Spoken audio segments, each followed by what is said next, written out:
So while I'm doing this, let's see if I can multitask here. Christopher Haines is a green architect and has played a major role in the Living Building Challenge, and he is a living building challenger, something like that. And in the meantime, so much for multitasking. Morning. Talking about forests, we just had a better talk than I'm going to give you. So, Adam's right, I'm an architect, but I'm looking at how to make architecture a whole lot better than what it has been doing for us. So, how do we think about, well, we just heard about trees and forests, and how does that inform us in where we're going to go? What's our future going to look like?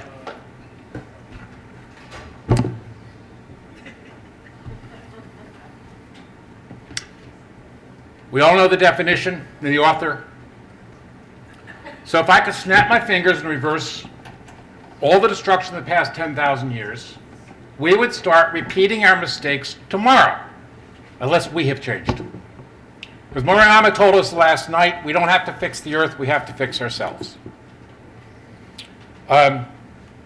So our ability to change, to see things differently, vision, ethics, values, assumptions, expectations, knowledge, thinking, and the actions based on them will determine our future. If we look back at the places that mankind has been for, say, 12,000 years, the thing they largely have in common is their deserts. This is about 50 or 100 miles from the shore. This is the Ukraine, I believe. But we've done this all over the world. And Jim last night talked about the problems of water, and that is the biggest problem we're facing in urban. It's not by any means the only problem, but it's the biggest one. So, what do we need to adopt in order to create a future? Adam talked about Living Building Challenge. I'm actually focusing on the Living Community Challenge, but they're both authored by the International Living Future Institute. Socially just, culturally rich, and ecologically restorative. So, the majority of people on Earth now live in urban settings. And experts say those trends will continue. Can we produce this socially just, culturally rich, and ecologically restorative society in an urban context? A community like a forest, which is a term out of Janine Benyus's biomimicry. I'm not endorsing any specific type of architecture here. The slides are informational only. William Ophuls wrote a wonderful small book called Immoderate Greatness, and he talks about what he comes up with is 6 basic reasons for having society having collapsed in the past. Ignoring those problems was not going to make them go away. Overconsumption. Our society is based on consumption. What are we? We're all consumers. Well, that has foreboding consequences. Exponential growth, we don't understand it. We can't wrap our heads around it. We know about it. We can talk about it. But when it actually happens, we're surprised. Expedited entropy, something we don't talk about a lot, but it has basically to do with second law of thermodynamics. The world is decreasing its concentrated energy, and we are expediting that energy into less usable forms. I'll get to that somewhat. Excessive complexity, the ingenuity gap. We basically get humbuggled by our own ingenuity. We can't figure out what we're doing. We can't make heads nor tails of it, and we get too confused. Linder was a Swedish economist in the 1970s writing about the faults of civilization. And while he was actually focusing to a great extent on consumption as a problem, in terms of it took too much time, he was referring to something more than that, and said in the 1970s he predicted multitasking. He said, we're getting so stressed and so overworked, we're going to start trying to do multiple things at once. He did not use the word multitasking, but he also said it isn't going to work. And I won't talk, the social failings had to do with how we think, and that's already an issue. We all know Easter Island. The lower left is Queenstown, Tasmania, Australia. This picture is 1907. I was there in 1993. It still looks like a moonscape. It was a copper mine in a valley. And all the fumes were held in this depression, and it killed everything. Absolutely everything. Quite amazing, 100 years later, it's still a disaster. So if we're talking about life forms and urbanism, what do we have as examples of how we might think? Well, we've got microbes. They're pretty hard to deal with in terms of how do we study them and how we draw conclusions from it. Insects, bees, termites, ants, mammals, rats, bats, prairie dogs, colonies, migratory fish schools, bird flocks, animal herds. There are probably some left out of that. I guess there's some bird issues that I haven't really dealt with. Of these, only the insects and the prairie dogs build infrastructure for themselves. On the lower left, these are suburban termites. You see they've got a yard around each one of their little houses. The right here is a wasp nest with the outer shell taken off so you can see it. It looks very much like a multi-story building.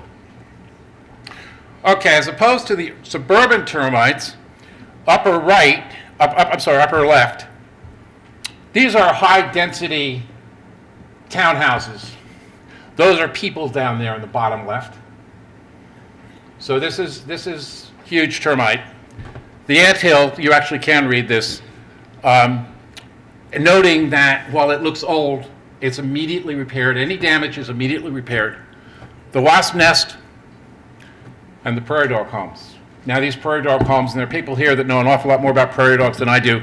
These, I understand, go for miles and have 20 or 30,000 prairie dogs in a colony. So that looks like a model of what society, what nature actually does to create cities, as it were. So what's about human habitat? What have we done in the past? Well, we started with caves. I can't tell you anything about the one on the left. The one on the right is from Israel. It's got the oldest indications of human habitation from anything outside of Africa. But humans lived there early on. And if you talk about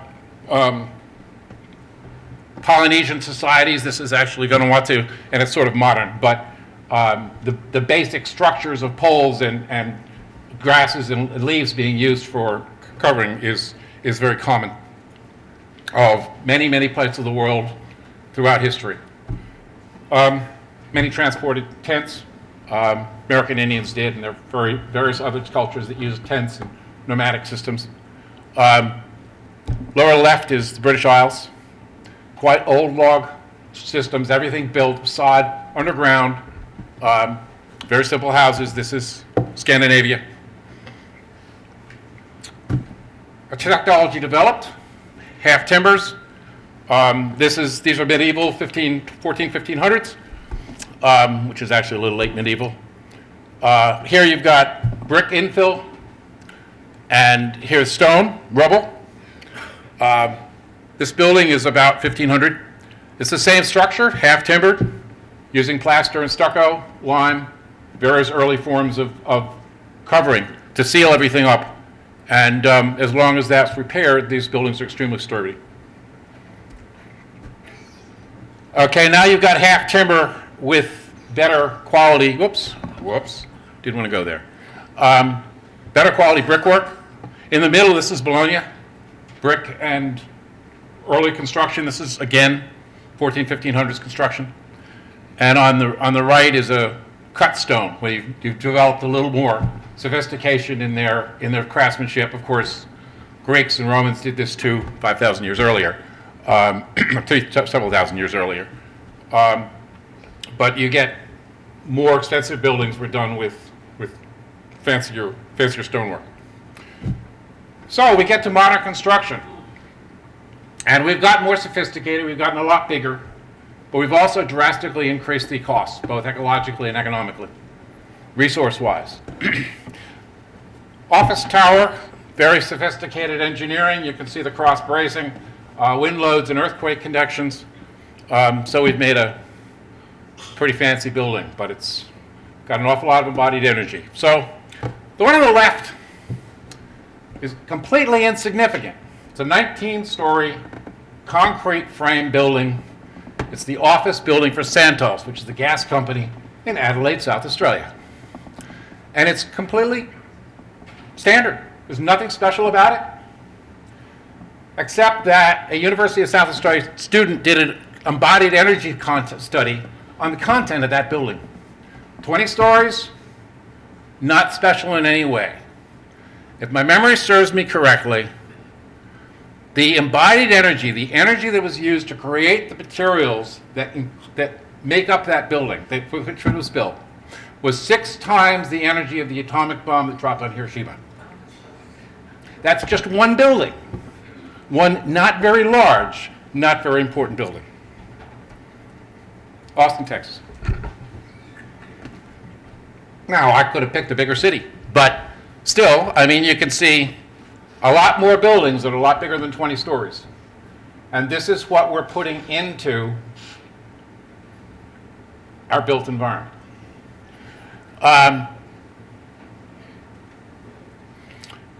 This is entropy. As we're taking off, as we're creating these materials and putting it all together, we're expediting entropy. We're throwing away the resources of the universe. Now, there's a lot of green space here. Maybe it's too small. I can't see much of any indication that there are people on them. So we've got a lot of space that doesn't look like it's doing very much. It's turf grass, so it's not producing a lot of carbon sequestration. But this is our urban condition today. So, high energy density, very entropic. Eco-disruptive water cycles would be referring to that a lot. Heat islands. The high-rise buildings produce problems in wind tunnels, shadows, a whole series of other issues just in the fact that we create them. It's highly parasitic. One of the things that Ophuls talks about is the parasitic nature of cities. They pull in from the surrounding region all the resources. Where did the stone, where did the steel, where did the copper, where did the glass? All of those materials, centralize it in a city and put it together. But they tend to bleed the countryside dry. We'll be back to that topic later. It's all about single issue planning. We have 1,000 different organizations and groups that look at one issue from a single issue optimization standpoint. We're thinking about how to make cars go a little faster, or how to make this curb a little better, or whatever, but there's no systems thinking involved. Very inefficient use of space. We could do a lot better. We have a lot of empty space that's not being well used. Jane Jacobs talks about in the introduction to this talk, talks about making cities alive and having space that's actually used. If it's not used, it's actually dangerous. Frequent demolition and rebuild. Everything has to be up to date and standard. About the 1900s, late 1800s, early 1900s, there was a concept in architecture and obsolescence. And they decided it was the building industry, it was the real estate industry that passed laws about financing buildings so that everything became obsolete in 10 or 12 years and we could tear it down. And some architects some very famous architect said, if I live long enough, everything I've ever created will be destroyed. It's not quite true, but it's almost. But that's, again, additional entropy going into building these things and then deciding, oh no, they're not new enough. We've got to change our buildings every 10 years and our phone every 6 months. High waste, concentrated toxics. I won't go into toxicity. It's something the International Living Future Institute talks about extensively. But we build cancer care centers with carcinogenic materials. Polluted environment. London was famous for years burning coal. Now we have Shanghai smog, and Tokyo has similar problems, and there are many other places where you can't breathe the air. Nature's largely excluded. We don't want nature in there. So people live in a situation in which they have very little connection to the outside world. And it's non-resilient. It deteriorates with time. Forest. We've just learned more about forest than I can tell you. It's complex, it's anti-entropic. It builds complexity. Takes very simple materials of carbon and hydrogen and oxygen, puts them together and creates life. It's pretty amazing. It's eco-restorative. It's multi-level. It's integrated. It's inclusive and symbiotic. It's self-organizing and optimizing. There's no planning department that has to design a forest. It's resilient and dynamic. Yes, forest fires happen and forests recover. All sorts of things happen and they adjust and recover. No waste. A tree dies. One of the best articles I know is about what happens 800 years after a tree dies in an ancient forest. And the change in that is just amazing. Clean and healthy, biophilic, and it matures with time. I guess there are a few cities that you may say have matured with time, like Paris perhaps, but there's an awful lot of things that are not right that way. Okay, so how do we think like a forest? What can we learn from these realities of a living forest, and how do we attribute that into our built environment in ways that we can actually create a community like a forest? It's bioregional. It's attuned to its locality. It's ecologically restorative. This is the critical issue. Our cities are destructive in big ways. And everybody talks about the benefits of cities in terms of their lower energy consumption per capita, which is true. But they have so many problems in what they're creating. So they need to restore the biosphere, balance climate, generate cooling, and not disrupt the water cycles. They're self-sufficient. Again, Ophal's talking about parasitism of cities. There's a forest in the middle of a desert, self-contained. It's not pulling anything from anywhere except the light and the water. Well, it's creating the water. It operates on multiple levels, vertically integrated.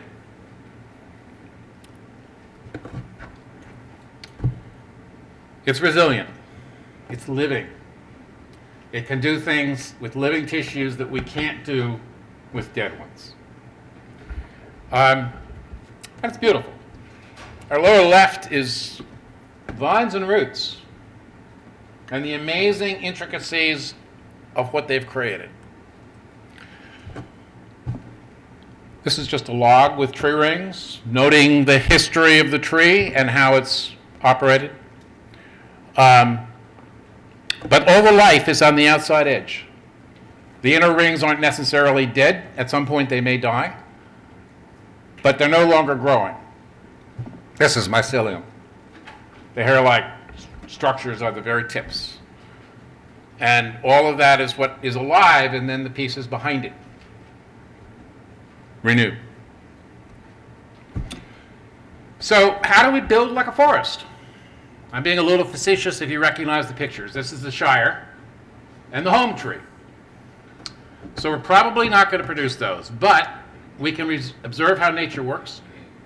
We can model our built environment on nature's living communities, and we can try to infuse nature's wisdom into urban infrastructure. So bioregional, it's a sense of place. Soil, climate, native species, history, culture. And we need to work within cities and their regions. Talk about that. But here we've got a little bit of disconnect between a Camel beach and a city. On the other hand, we have an Italian hill town where they've taken very interesting use of the site and created buildings that fit with it. Some of these are very beautiful villages. Our standard paradise. But it's got a sense. How do you build there? Or do you build there? And I think the question of do we build there is one we need to ask more often. Borders may need to be defined by natural boundaries, such as watersheds. How do we connect our watersheds? When the zoning map of the history said this is the region, this is the area, this is what we've zoned for, it's got two different watersheds in it. Does that make sense? Or in fact, is that watershed, is that dividing line about how water works more important than what we've created historically? Transportation. People go from point A to point B, but why do they go from point A to point B? We focused on how do we make cars more efficient so they can get from point A to point B, but maybe we need to think regionally about how moving point A to point B much closer. Maybe it's even walking distance between where you work and where you live. And you don't have to travel 50 miles, and making it walking distance is a lot better in terms of transportation than getting a more efficient car to drive 50 miles. So we need to think bigger about where people go and how they go, and why they go.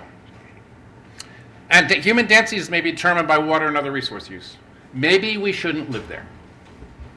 There are lots of places in this country where we're moving water hundreds or thousands of miles so that people can live somewhere they shouldn't be living. On the left is mold. Now this is an architectural problem that we can solve. But we have to solve it within the nature of the context and the climate it's in. If we take a building that is perfectly designed and move it to another locality, it may well not work. And you will create exactly the problem you've solved in the first place. But this universal design isn't going to happen. On the right, this is Iranian architecture, goes back hundreds or 1,000 years. These are wind towers. The flutes are designed and oriented to prevailing winds so that winds will go through and pass through these flutes. That produces a vacuum which sucks water from the basement up to the building. In a dry, hot climate, they're naturally air conditioned. It's been built into the architecture for 1,000 years. I think it's gorgeous.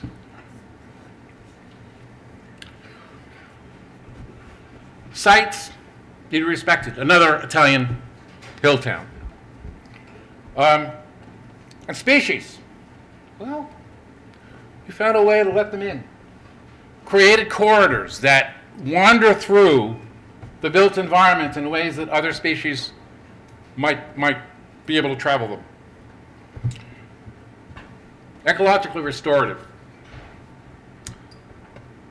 All neighborhoods has become net positive, eliminating cases where water leaves the site. This is our standard drain. This is what we've been doing for thousands of years. The city of Arapa, and I believe the two others whose names I can't think of at the moment, had sewer systems, drainage systems like this in 2600 BC. This is what we do, and we create deserts, but we keep doing the same thing.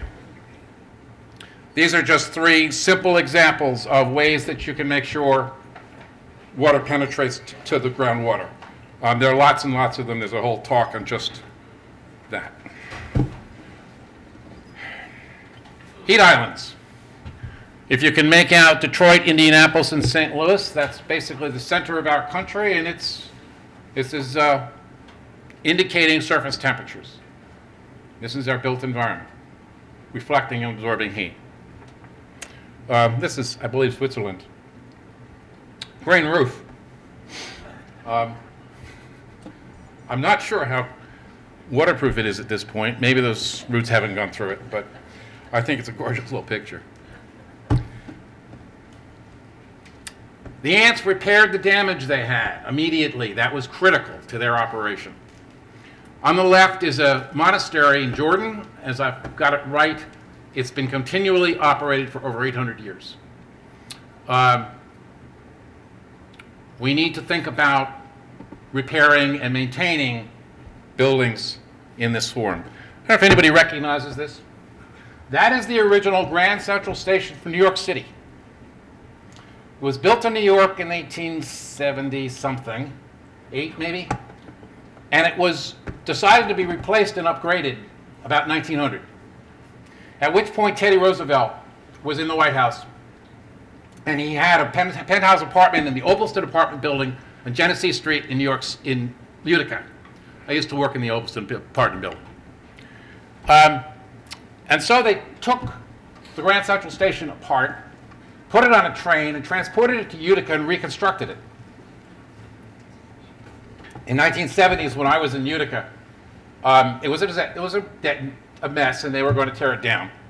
But a preservation group managed to prevent that, luckily, and it was restored. It's a gorgeous building. It's still the Utica train station. Now, I'm not sure that moving a building 300 miles is ecologically solid, but it's a lovely building. This is the Sidwell Friends School. That's actually a wetland. It's built into the landscaping process. And this is Japan, and that isn't a green roof. That's an urban garden. It's actually food production.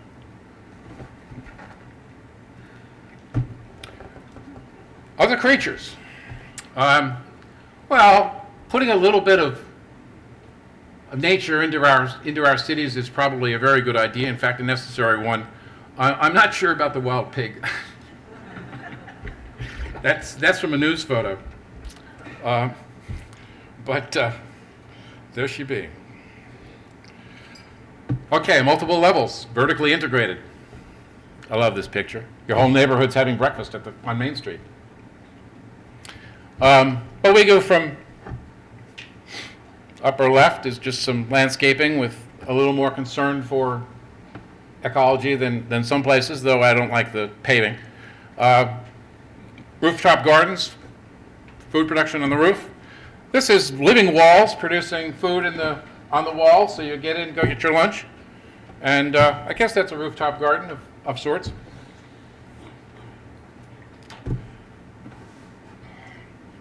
The left is Hong Kong, and I put it there solely to look at integration. How do we deal with different types of people, different conditions of people living vertically? And I'm not necessarily saying that that's the way to do it. I'm just saying that's an image to think about. And the right is actually southern Massachusetts. It's just a street scene of people. We need to get everybody involved. Economics, a big question there. Fred will be talking about that in a minute. How do we get there? Jane Jacobs, Death and Life of Great American Cities, discusses organizing systems and how we think. And Mark Dunkelman's a professor at Brown University, talks about how we've created ourselves segregation. These are Roman ruins, 5th century. Rome is probably the epitome of a parasitic society that killed its host, as it were, and degraded as a result. This is the Living Community Challenge. It's not exactly what I've been talking about, but I will be offering a workshop on the Living Community Challenge of what's actually being done now. Not quite to this standard, but very close. Tomorrow, if people are interested. Our infrastructure, basically, can we do this? Can we keep our material needs within nature's budgets? Can we grow buildings like Janine Benrose talked? Can we eliminate toxins? Resilient infrastructure from dead buildings, dead materials instead of live ones. Reduce maintenance. Recycle all materials. And it's beautiful. Western society diminishes the power of beauty. But if it's not beautiful, we don't love it.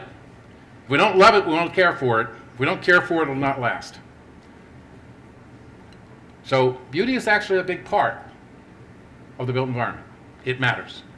For those of you who knew Prodigo was a building that they hated so much that they blew it up. The tenants blew it up. Okay. I think this provides a useful step. I'm not saying that I've got all the perfect pieces of it, that it can't be improved and addressed. Our greatest challenge is getting people to implement this. That's all of us. Technical challenge is the water. Adopt a small water cycle plant or cooling. Resilient infrastructure with dead materials, minimizing entropy. And creating non-parasitic systems is a problem not to be underestimated. Thank you.